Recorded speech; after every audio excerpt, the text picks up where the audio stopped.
Começando mais um quadro, o Rich Responde as perguntas que vocês me mandaram no meu Instagram, desta vez no dia 17 de novembro, então vamos a elas.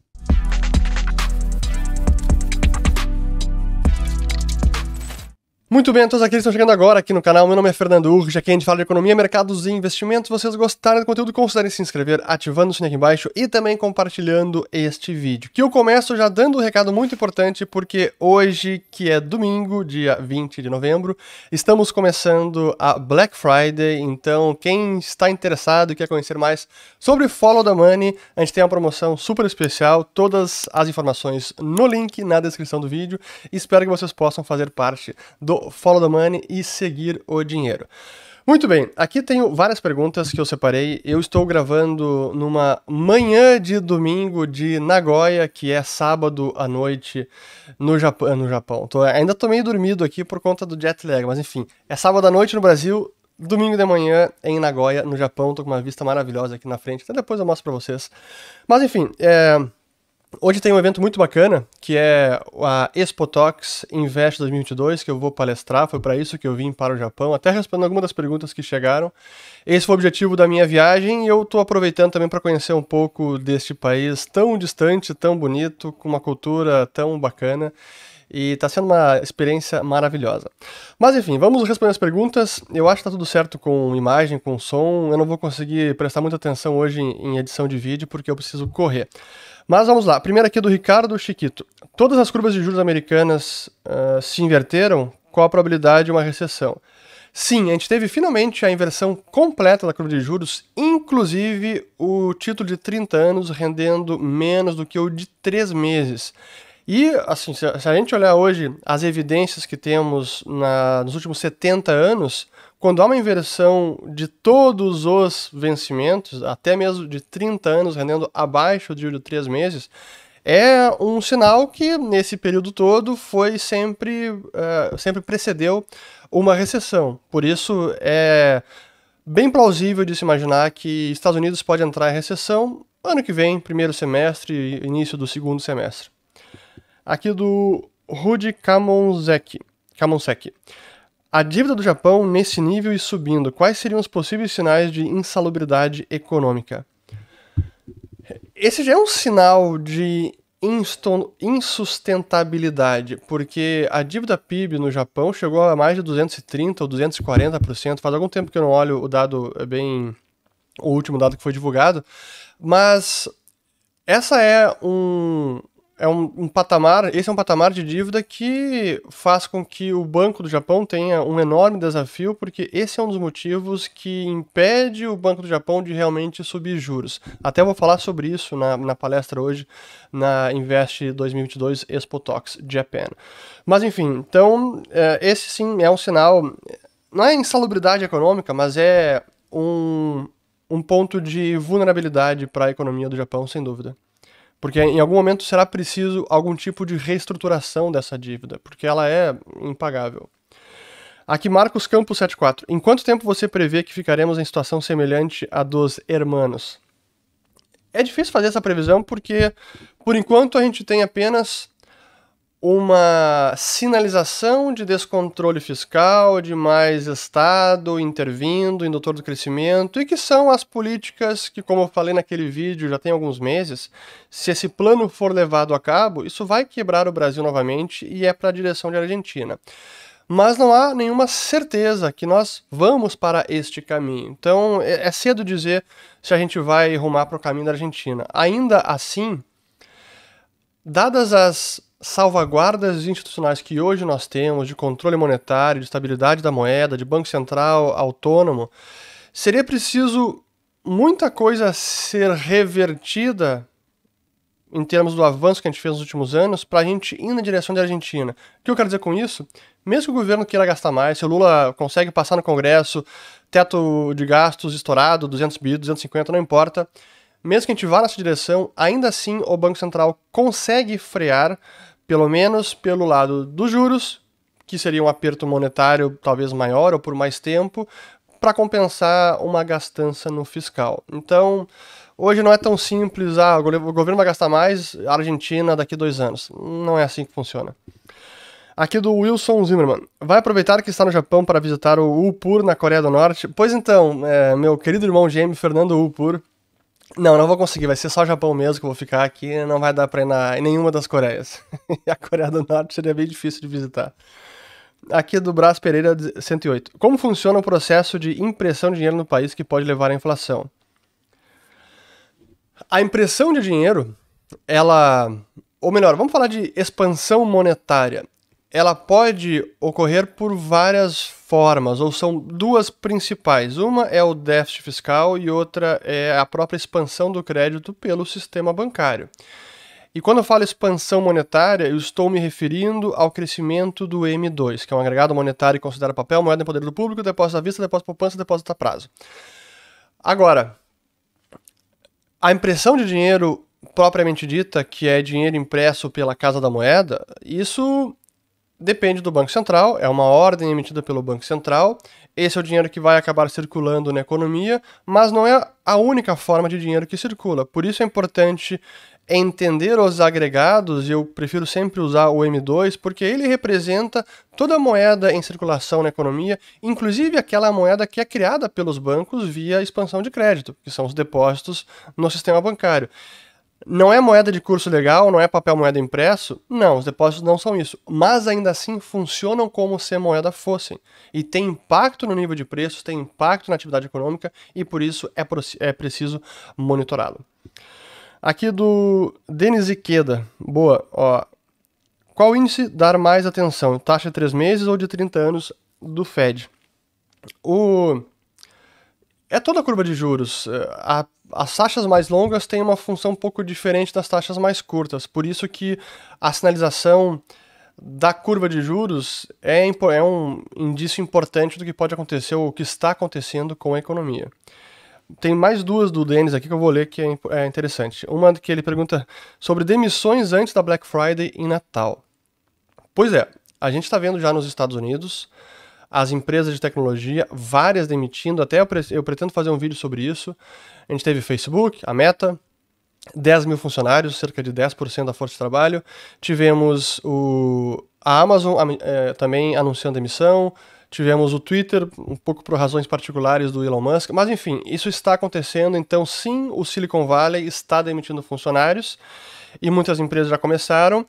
E que para mim é uma evidência de que a saúde da economia americana já está mudando. Por isso que o cenário de recessão possível no ano que vem fica cada vez mais plausível. E acho que essa onda de demissões antes do Black Friday por essas empresas é um presságio do que pode acontecer já no ano que vem. Aqui de novo do Denis Iqueda, o que mais chamou a atenção aqui no Japão? Pois então, a viagem mal começou, eu ainda estou recém no quinto, sexto dia, nem me adaptei completamente no fuso horário, mas tem muita coisa que chama atenção. Estou fazendo alguns vídeos, eu estou documentando a viagem, pretendo publicar depois no canal, mas assim, a cultura e os modos do povo em geral, a educação, o profissionalismo, que eu falei até num outro vídeo pelo YouTube, acho que eu gravei, mas não publiquei ainda, né? Tô dando spoiler de um vídeo futuro, que é esse esmero e o profissionalismo que cada um faz e cada um desempenha a sua função, seja a tarefa mais trivial, isso é bacana de ver. A organização de tudo, como se pode confiar que as coisas vão funcionar e que cada um vai fazer o que tem que ser feito, a limpeza do país, como também tudo é muito automatizado, baseado em máquinas, robô. Isso a gente vê bastante, realmente, por todas as partes, onde algum serviço pode ser automatizado ou feito por uma máquina, por um robô, isso será feito, e aqui isso eu estou notando bastante. Outra coisa interessante é como o Japão também é um país bastante fechado, e a gente vê isso, por exemplo, na questão dos produtos que a gente encontra no supermercado, restaurantes, é muito dos gostos locais, produtos locais, marcas locais. A gente vê que o estrangeiro não consegue ter muito espaço aqui. É bem provável você ir no mercado japonês, no supermercado, e quase todos os produtos que tem lá são marcas japonesas, de sabores locais. Muitas vezes eu não estou encontrando Coca Zero, é difícil de encontrar, que eu adoro Coca Zero, marcas de chocolate, enfim. Eu ainda estou apenas em Nagoya, tenho que ir para outras cidades para conhecer, mas isso me chamou a atenção já. Muito bem, aqui do Carvalho, Rui Carvalho. O que leva economistas experientes a acreditarem na falácia do Lula moderado? Eu tendo a crer que muitos não estavam acreditando no Lula moderado, mas estavam com uma boa esperança de que ele pudesse vir moderado. Só que, para esses economistas, e alguns deles dito liberais, eu entendo que o principal motivo para apoiar o Lula não foi a questão econômica, foi a questão, na alegação deles, na justificativa utilizada por eles, foi na questão de democracia, porque para eles Bolsonaro representava uma grave ameaça à democracia, portanto, por mais que um Lula possa vir não moderado, esse é um preço que pode ser caro, mas ele deve ser pago, na visão desses economistas. Só que agora esse preço talvez comece a ficar bem caro, que é o que eles estão alertando. Aqui do Matheus Conrad, tem duas aqui, ó. Como seria a história da economia se o Estado não tivesse o monopólio da moeda? Olha, seria como foi em vários momentos da história. O próprio Estados Unidos, eles começaram como uma nação que não havia monopólio de moeda. Durante muito tempo esse foi o caso. O monopólio de moeda só foi acontecer de fato em 1913 com a passagem do Federal Reserve Act, a legislação que criou a Reserva Federal. Quando os Estados Unidos foram fundados como nação independente, a moeda corrente era a prata. E não porque o Estado assim queria ou porque na criação dos Estados Unidos, na promulgação da independência, isso foi definido, mas porque já era a moeda corrente. E a legislação de 1792, que foi a lei de cunhagem dos Estados Unidos, ela simplesmente reconheceu que já era prática de mercado. E lá estava dizendo que o dólar, então, ou a moeda de conta dos Estados Unidos, seria o dólar espanhol, que é o Spanish dollar, que já era a moeda corrente. Então a lei apenas reconheceu o que o mercado já havia adotado como moeda. Aqui do Matheus Conrad, de novo, o Japão ainda usa papel moeda, o que motiva isso? E o que motiva o uso do dinheiro digital? É uma ótima pergunta e sim, essa é outra coisa que me surpreendeu e eu vou fazer um vídeo sobre isso porque o Japão é um dos países no planeta que mais usa papel moeda e dos países desenvolvidos também. É um paradoxo, dado todo o avanço tecnológico que existe no país, ainda usar bastante papel moeda, mas aguardem um vídeo específico sobre isso. Aqui do Bruno Tumeleiro. Com o atual cenário de moeda brasileira, qual porcentagem que você considera ideal dolarizar? Onde encontra ETFs de renda fixa, é difícil encontrar o seu código e informações sobre carteira de ETF. Bom, o ETF tem um site, tem alguns sites que eles detalham tudo que existe no ETF, quem é a empresa por trás, quem é o gestor, qual é a taxa, o FII, quais são as posições principais, tem toda a informação lá. Acho que é etf.com, se eu não me engano, e você encontra tudo lá. Sobre dolarização, é o quanto você fica confortável, o quanto depende da sua vida familiar, da sua vida financeira profissional, se você está baseado no Brasil, não está, pretende sair, pretende não voltar, depende de muita coisa. Quanto mais distante você se encontra do Brasil, pessoalmente e profissionalmente, menos você deve manter em reais. A maior parte tem que ser dolarizado. Então, acho que E à medida que seu patrimônio vai aumentando mais, eu diria que até vale aumentar o peso em dólares. Pensando em preservação de patrimônio e transmissão deste patrimônio para herdeiros no futuro, por exemplo. Aqui do Soga Hiroshi. É válido pensar em BDR para proteger o patrimônio? Quais seriam os prós e contras? Sim, é válido, mas tem que considerar a questão de liquidez, que às vezes tem problema de liquidez, porque é um certificado de uma ação lá fora.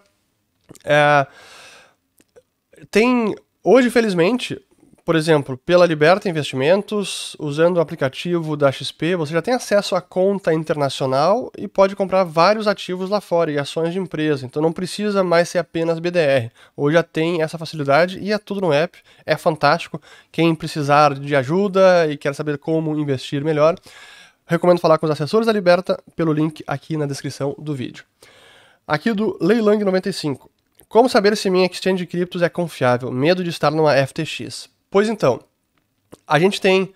Primeiro, você pode usar exchanges que estão vinculadas a empresas com uma ótima reputação, com balanço sólido, com histórico de competência, que tem profissionais sérios. Por exemplo, a Xstage, que é a nova exchange da XP. Então ela já está operando, você também acessa pelo aplicativo toda a XP. Então tem tudo lá. Tem ações, tem renda fixa, tem internacional, tem cripto também pelo aplicativo.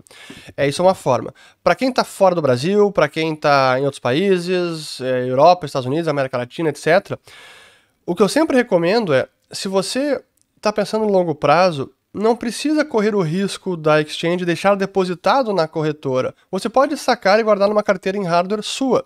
E aí você não corre o risco da exchange. Eu sempre defendi isso no sentido de quem não está operando no dia a dia, fazendo trade e é realmente investimento, guarde um tempo para aprender o funcionamento das carteiras, saber como faz o backup de segurança. E aí chama para si essa responsabilidade de custódia por conta própria. É o que eu posso recomendar. Aqui da Marina. O que dizer sobre Alexandre de Moraes ter dado uma de Trudeau com os 43 manifestantes? Viu isso?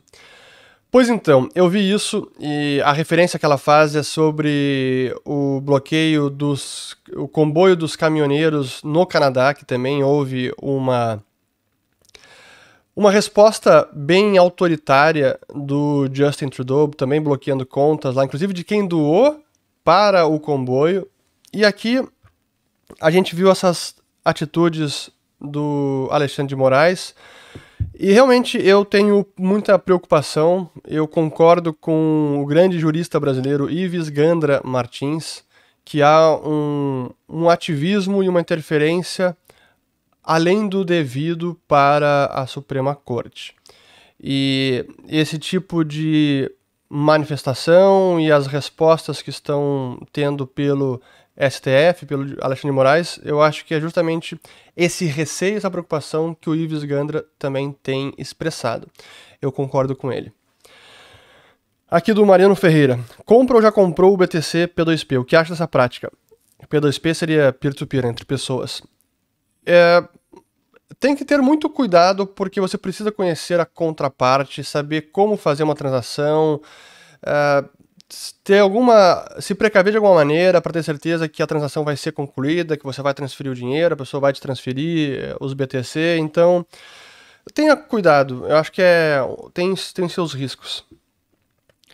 Aqui, e aí o Mariano pergunta aqui qual carteira privada guarda seus BTC, Trezor, Ledger e outras. Eu já falei da Trezor, da Ledger, mas a preferida para mim é a Cold Card. Aqui do Paulo Henrique. Onde o pequeno pode começar a investir? Moro em Portugal, mas conheço o canal há muito tempo. Boa. Bom, obrigado pela audiência há bastante tempo.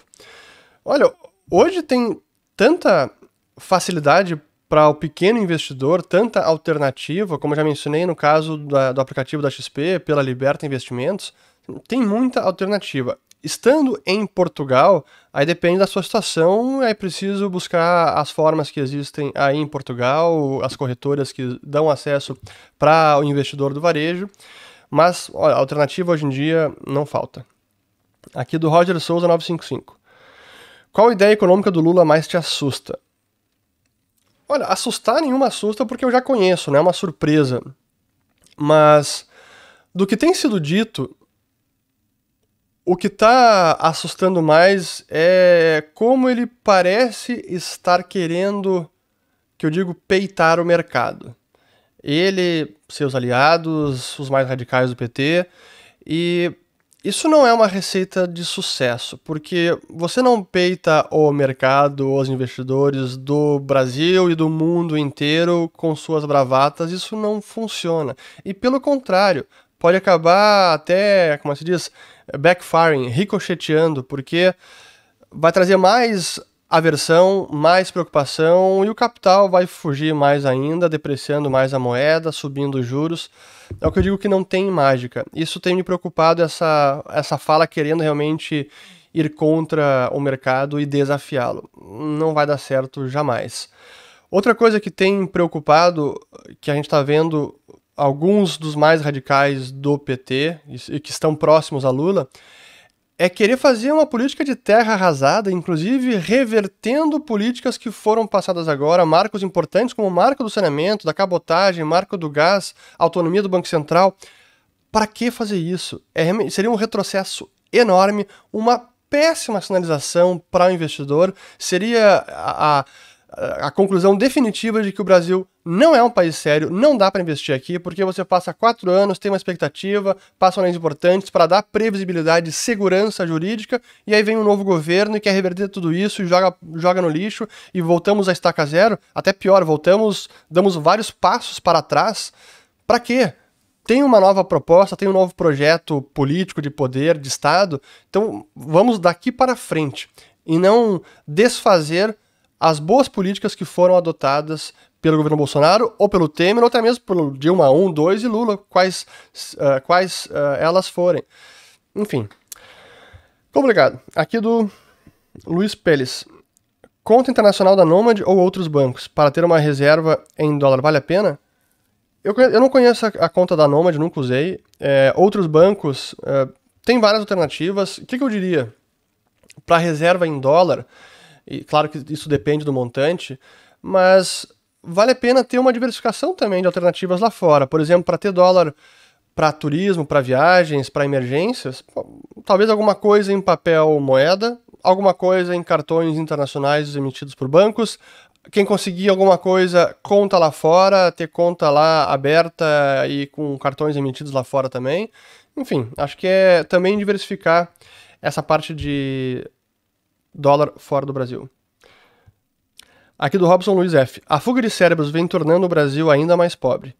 Como estimar? Como reverter?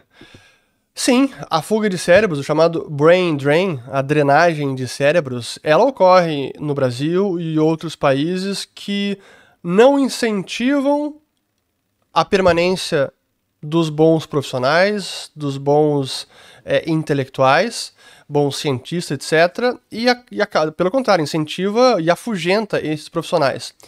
E claro que toda perda de qualificação significa menos ganhos de produtividade numa economia, menos geração de riqueza na margem. Sempre é isso que vai acontecer.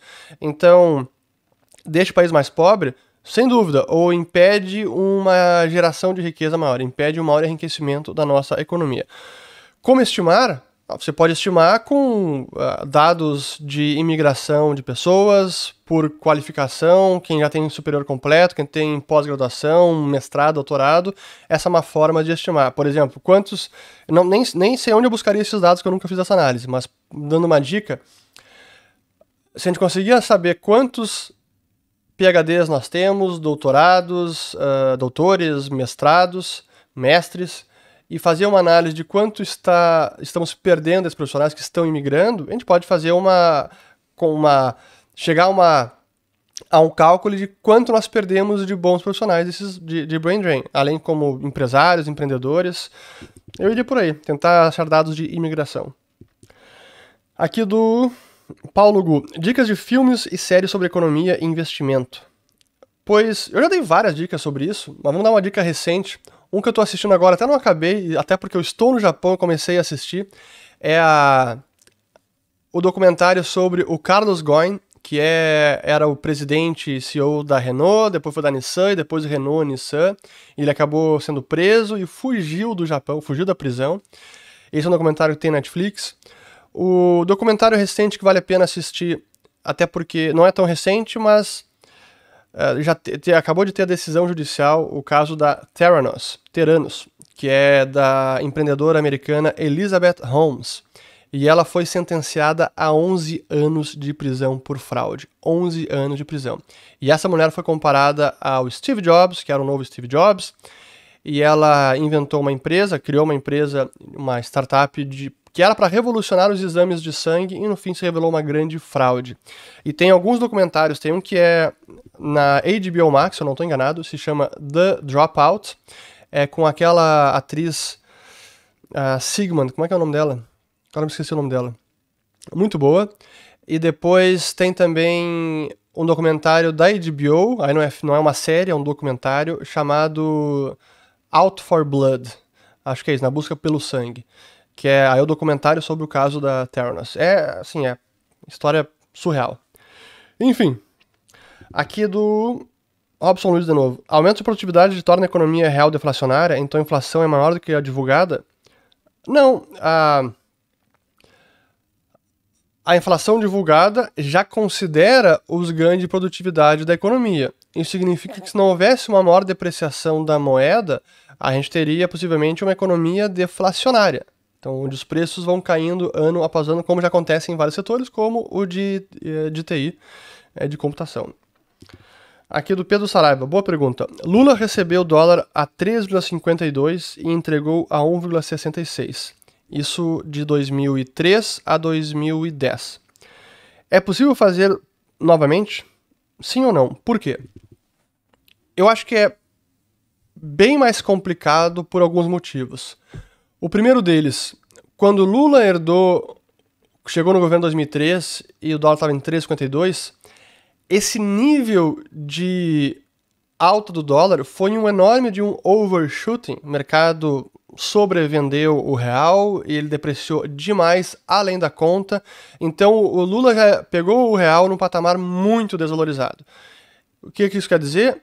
Que dali em diante, se ele adotasse boas políticas e sinalizasse para o mercado e adotasse políticas realmente de controle fiscal, de estabilidade monetária, de Banco Central independente, a tendência era o real voltar ao seu preço justo, os seus fundamentos. E foi o que aconteceu. Então, quanto maior é o overshooting no câmbio, mais fácil é ele voltar e ter uma queda. Hoje a gente não está nesse momento. O dólar já depreciou, mas não está nem perto do que foi a estilingada lá para quase 4 em 2002. Então hoje o Lula herdaria um dólar depreciado, mas não tanto quanto foi naquela época. Além disso, hoje difícil dizer que o dólar vai entrar numa forte trajetória de queda. O dólar ainda está forte, ainda pode se fortalecer mais, e achar que o dólar vai voltar para as mínimas, como foi de 2003 até 2008, aí teve um período de crise, o dólar se fortaleceu, no mundo eu tô falando. Aí depois 2009, 2010 voltou a cair. Esse é um cenário também pouco provável do dólar se enfraquecer no restante do mundo. Então acho que difícil o Lula conseguir repetir isso, imagina. Quase metade, né? Sairia então de 5,5 e voltar para 3,5, abaixo de 3, não vai acontecer. Ainda mais com essas políticas que eles estão tentando levar adiante. Aqui do Paulo Gu. Existe chance de o BC nem chegar a baixar os juros graças a políticas do Lula? Chance existe, mas só se as políticas forem claramente inflacionárias e trouxerem mais depreciação do câmbio, que vai refletir em inflação, mas se isso não acontecer, aí o Banco Central vai reduzir juros. O Banco Central, claro que leva em conta o fiscal, mas o norte é a meta de inflação, e se o fiscal for adiante, tiver algum nível de controle fiscal que não respingar na inflação, o Banco Central vai começar a baixar juros. Mas é um risco adicional que nós temos agora. JR Ramos ADV. Acha arriscado ter tudo no tesouro nas circunstâncias atuais? Eu acho que é sempre arriscado ter tudo num único ativo. Acho que é importante você diversificar mesmo renda fixa. Então, não tem por que ficar apenas no Tesouro Nacional. John Guinle aqui. Quais os frutos que o Paulo Guedes plantou na economia e que o Lula vai colher e vai cair na conta dele? Pois então, eu acho que esses marcos que eu mencionei, que são leis importantes, que atraem investimentos, isso vai cair no colo do Lula. Mas é uma pena que eles estão querendo reverter, pelo menos a narrativa, o discurso de alguns tem sido no sentido de reverter e fazer terra arrasada. Além disso, a lei de autonomia do Banco Central também está dentro desses marcos importantes. A estabilidade ou a trajetória da dívida, que não foi tão pior como muitos imaginavam. Eu mesmo imaginei que o dívida pública ia ficar mais elevada depois da pandemia e houve uma queda substancial.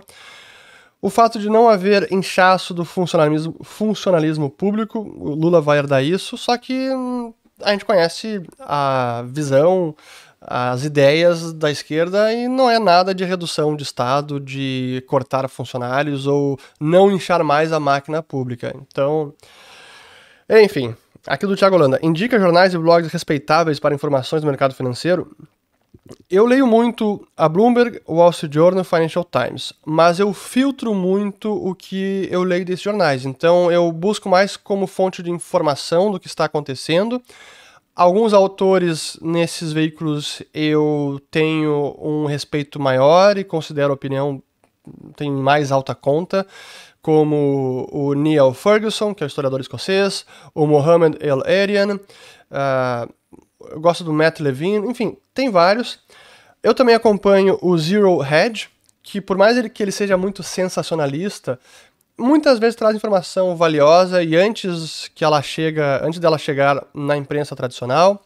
Mas eu acompanho muito também Twitter e pessoas. E aí são pessoas que eu vou acompanhando ao longo do tempo, que eu vou formando uma opinião, que eu vou buscando constatar coerência, consistência, objetividade, qualidade na avaliação, no análise crítica, e a gente vai acompanhando. Então, para mim, o Twitter hoje é uma fonte de informação enorme. Aqui do Adriano. O que você foi fazer no Japão? Já tinha ido antes? O que tá achando? Pois então, já falei um pouco o que eu tô achando, tô adorando, e nunca tinha vindo pra cá, e eu vim para participar da Expo Talks Invest 2022, que é um evento que ocorre periodicamente no Japão, promovido pelo Sérgio Tinen, e muito bacana estar aqui, e hoje à tarde vai ser minha palestra na Expo Talks. É isso. Aqui do Augusto Simoneto. Intercâmbio ou faculdade quando acabar o ensino médio? Abraços. Pô, que bacana que tá assistindo o canal. Olha, eu diria as duas coisas. Intercâmbio, se puder, eu faria as duas coisas, porque o intercâmbio durante o colégio ainda vai te ajudar mais a melhorar o inglês e mais rápido. Quanto mais cedo você aprende, mais tem essa exposição a outra língua, mais fluente você vai ser. Então facilita o aprendizado e acelera. Então se você faz intercâmbio no ensino médio e depois faz a faculdade, você vai chegar já na faculdade com inglês ainda muito melhor. Então se você tiver a possibilidade, eu faria as duas coisas. Oliveira, aqui é Adriano Oliveira, ó. Você acredita que o PT pode retalhar o agronegócio e os empresários que apoiam Bolsonaro?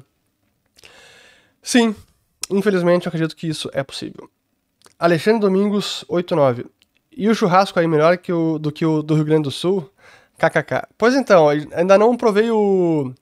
Como é que é? Yakitori, acho que esse é o nome do churrasco deles aqui. Não tem que provar, tem que fazer muita coisa, ainda tá sendo bem corrido os primeiros dias, até por conta do evento. Mas... é diferente, assim, a forma como eles fazem a comida aqui é outra culinária, sem dúvida. Aqui do Francisco Gorgulho. Comprar a bolsa barata ou deixar no CDI e observar até o tempo estar claro? Olha, como sempre depende, mas hoje o CDI permite você ter uma boa rentabilidade sem correr muito risco, mas é um ganho limitado, é aqueles 13%, 14% ao ano e não passa disso. Se você tem um horizonte de prazo mais alongado ou tem capital que você pode colocar a risco em ações, empresas que você acredita na tese, entende o potencial e que não está pensando em vender daqui 1, 2, 3 ou 5 anos, é para longo prazo, já dá para colocar em bolsa, em renda variável e fazer essa aposta, considerando que é um capital que você não precisa utilizar no ano que vem ou daqui 2 anos. Então, já tem oportunidade. Considera isso, o CDI, renda fixa, o ganho é limitado, se você segura até o vencimento. E mesmo operando curva é um ganho relativamente limitado. Ação de empresa é um ganho mais ilimitado. Aqui BR Souza 1981. Limite de endividamento seria uma alternativa melhor ou pior que teto de gasto no Brasil? Boa pergunta. O teto de gastos, como o próprio nome diz, é para limitar os gastos, o que por consequência vai limitar o endividamento do país e o estouro dessa... a trajetória da dívida, a insustentabilidade da dívida pública. O que é melhor? Eu entendo que o teto de gastos é uma ferramenta melhor.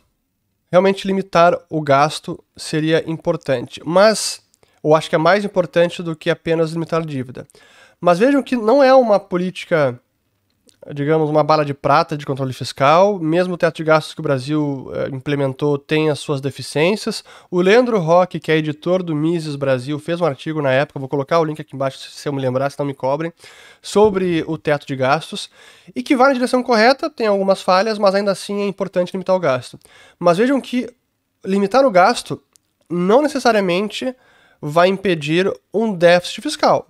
Porque o déficit é uma circunstância é uma consequência da receita tributária menos despesa do governo. E a despesa inclui despesa corrente, o gasto e também despesa com juros. Se a economia entra num momento de mais recessivo, algum problema de queda da atividade econômica e queda da arrecadação, isso vai provocar um déficit fiscal, mesmo com um gasto controlado, e vai acabar provocando o endividamento.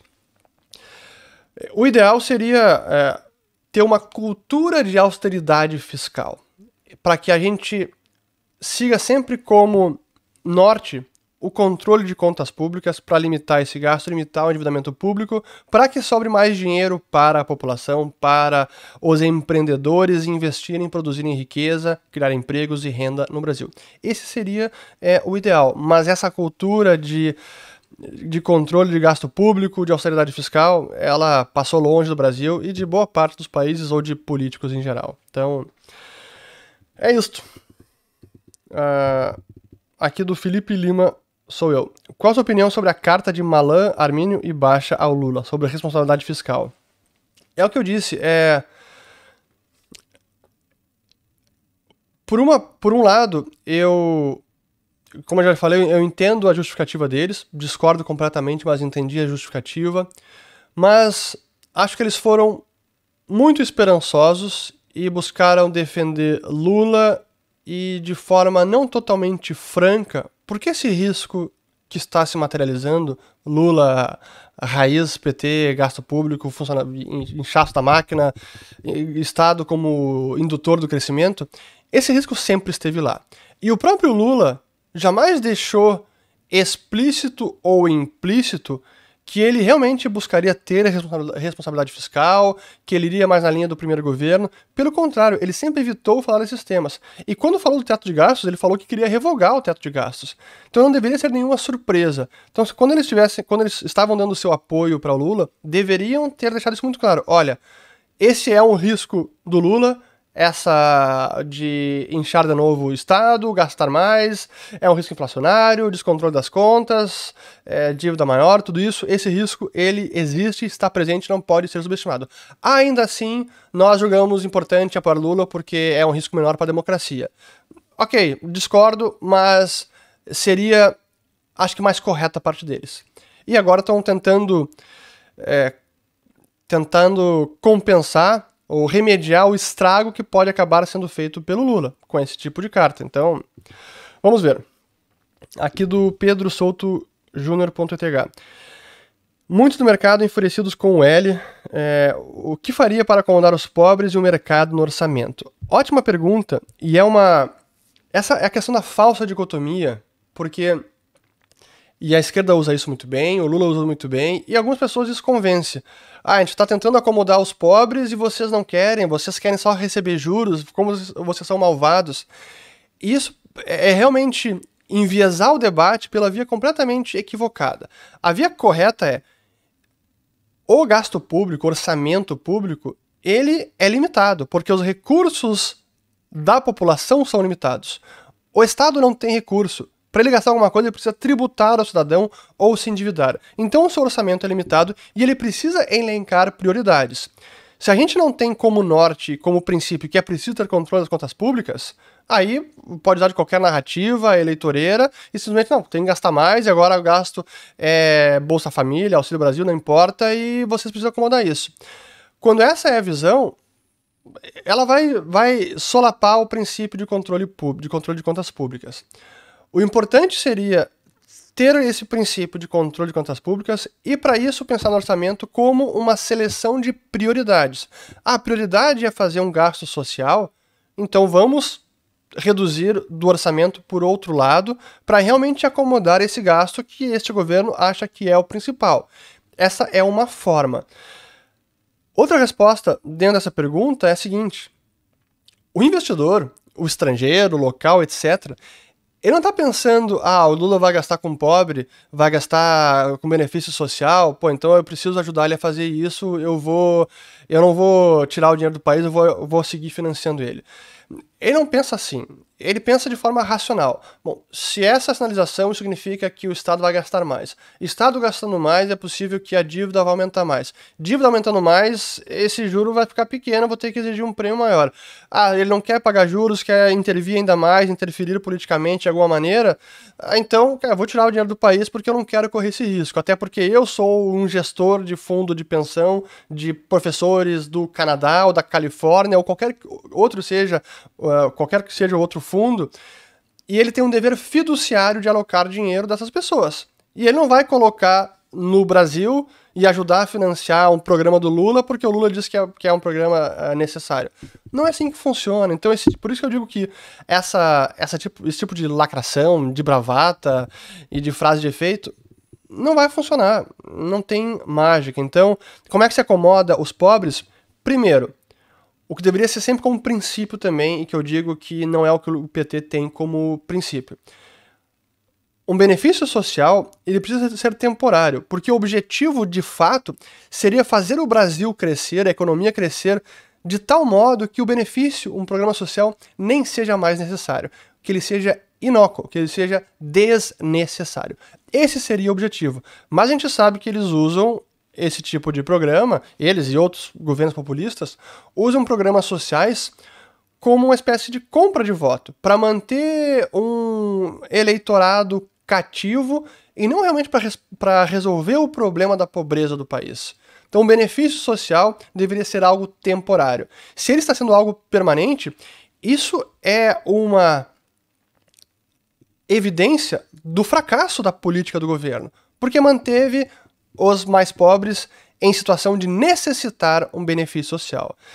Enfim, então acho que é isso aqui o meu desabafo emocionado. Aqui do H. Pomper. Lula perpetuando a incerteza, seus amigos liberais faturando com a queda da bolsa e alta do dólar? Eu não vejo dessa maneira. Primeiro, eu como brasileiro, eu gostaria que o dólar caísse. Eu gostaria que o câmbio aqui fosse de volta para 4, para 3,5, para 3. Eu quero uma moeda forte, não quero uma moeda fraca. Então eu não tenho... Primeiro, eu não sinto prazer e satisfação nenhuma em ver o câmbio se depreciando. E eu busco proteger o meu patrimônio desse tipo de movimento. Então isso para mim não traz nenhuma satisfação, ver o dólar caindo. Dizer que não, eu previ que isso poderia acontecer, que bacana, que legal.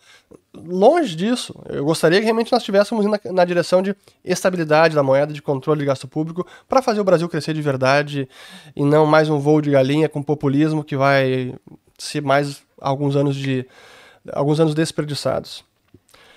Aqui do Vitor Castro Jansen. É obrigatório o uso de máscara no Japão? Sim, em lugares fechados ainda é obrigatório o uso de máscara no Japão. O Japão foi um país que teve também medidas bastante... não localmente medidas restritivas de lockdowns, etc., mas foi o país que ficou bastante fechado. Durante muito tempo, eles não estavam nem concedendo visto para turista estrangeiro. Então, agora começou a reabrir. Aqui...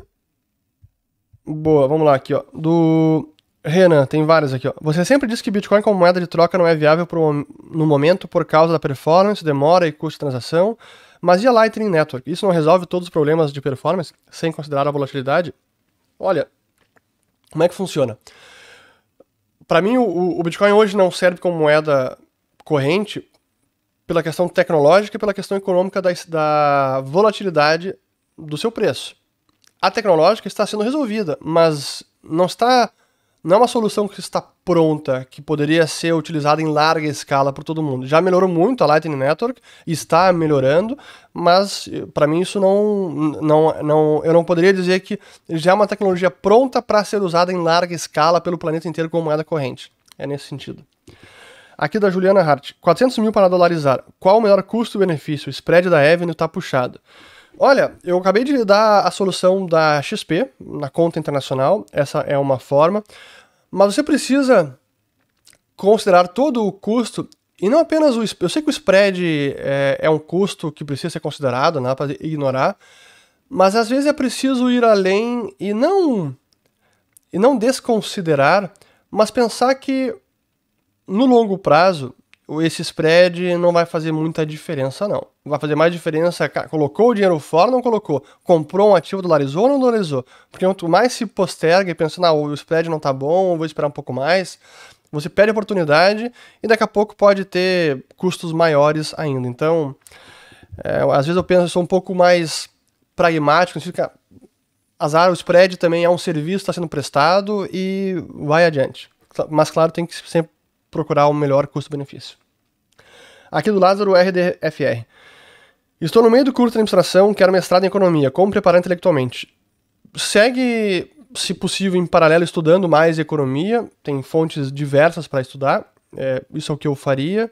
E também já vai pensando em quais são os requisitos para fazer um mestrado em economia, especialmente se for no Brasil, porque tem alguns quesitos aí de provas que é preciso fazer, ou então passar em processo de seleção, de mestrado, etc. É isso. Aqui do Pinheiro Saúl. Depois da FTX, o Tether é o próximo? Eu acho que não. O Tether, ele tem todos os problemas que eu sempre venho dizendo, que a gente não tem uma auditoria de fato que dê algum conforto mais conclusivo da situação do dólar Tether, mas, assim, o FTX foi um grande... Quanto mais a gente sabe as informações do que FTX, lá os SBF, o Sam Bankman-Fried, a CEO da Alameda Research, a Caroline, cara, a história tá ficando tão bizarra e é uma